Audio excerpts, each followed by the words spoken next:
Welcome back into the Fantrax Toolshed YouTube channel. Eric Rush with you here. Going to be going over my early 2023 shortstop rankings today. But before I do, hit that subscribe button below to check out all the other great video that we have on the channel here. As usual, this position is loaded and probably even more so than in years past. You look at the top 10 on your screen here.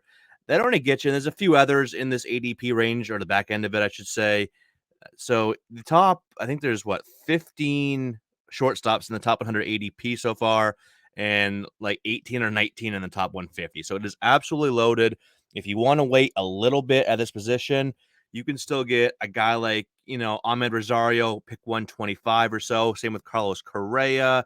You can get a Jeremy Pena around pick 120. So you can wait till round 8, 9, 10, whatever it may be. But let's go over my top 10 here. Trey Turner at the top, easy pick there. I don't care where he ends up. Yeah, going back to the Dodgers would be the best for his value, but this is one of the safest bets to return first round value. 5 category stud, can do it year in, year out. He's easily number one. You can go a few different ways here at number two. I'll go Bobby Witt Jr., 2030 as a rookie with over 80 runs in RBI, showed more power and more patience in the minor leagues. So with reasonable second year improvement and growth, like I said, it's easily possible to see him go 25 to 30 home runs, 35 steals, 90 plus runs in RBI. I think Kansas City's lineup could be sneaky good and get that average and OBP up a little bit.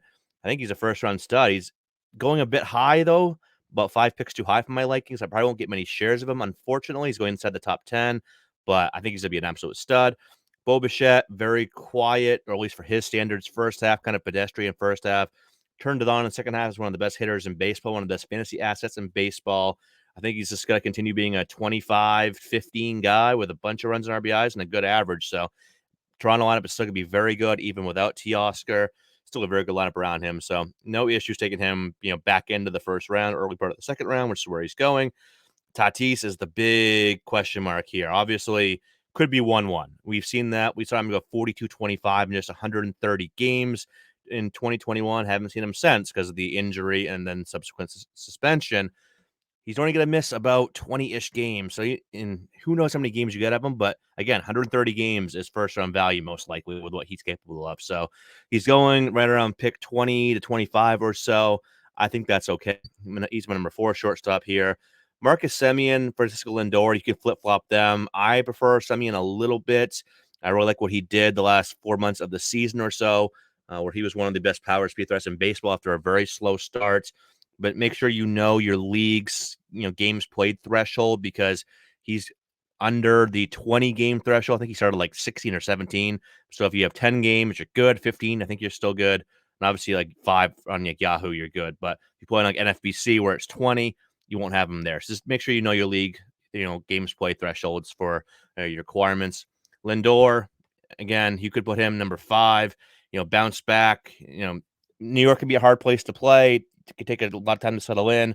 I'm still not the biggest Lindor guy, but he's absolutely a top 50 guy that you can count on for, basically, he's kind of like a Bo Bichette light at this point, kind of similar skill sets, just not quite as robust, but still very, very good.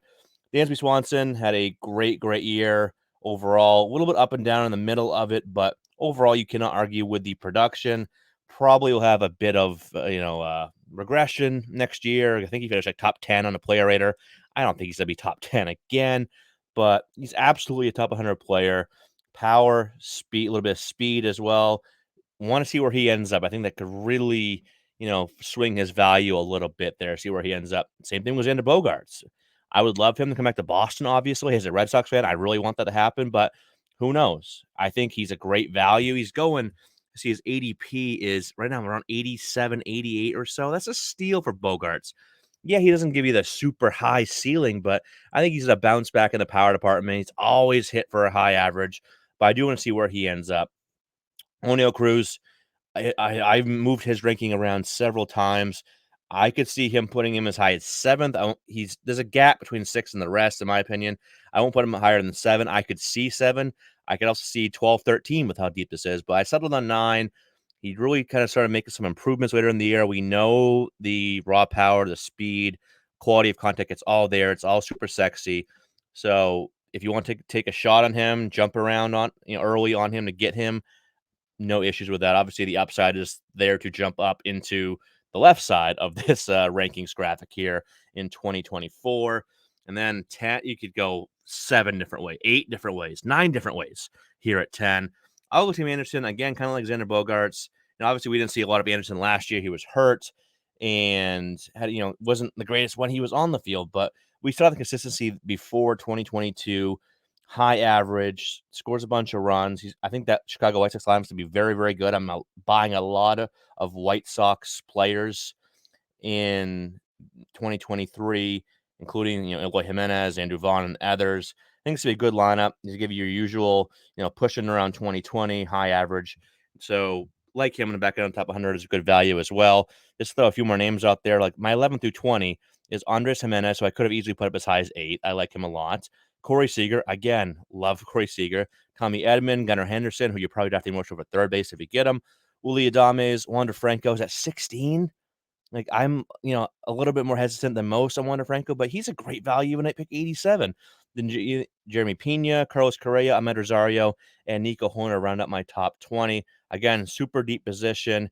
You can afford to wait a little bit, but don't wait too far because you don't want to get to the point where you're getting into this like 16, 17, 18 range, and then your pick isn't up for 10 picks. All these guys go, and then you're stuck with like a Nico Hoerner, who's still good, but you don't want to be stuck with Nico Hoerner as your starting shortstop. But very deep position, very loaded. And that's going to wrap up this early 2023 shortstop ranking video. Hit subscribe below, and I'll see you next time.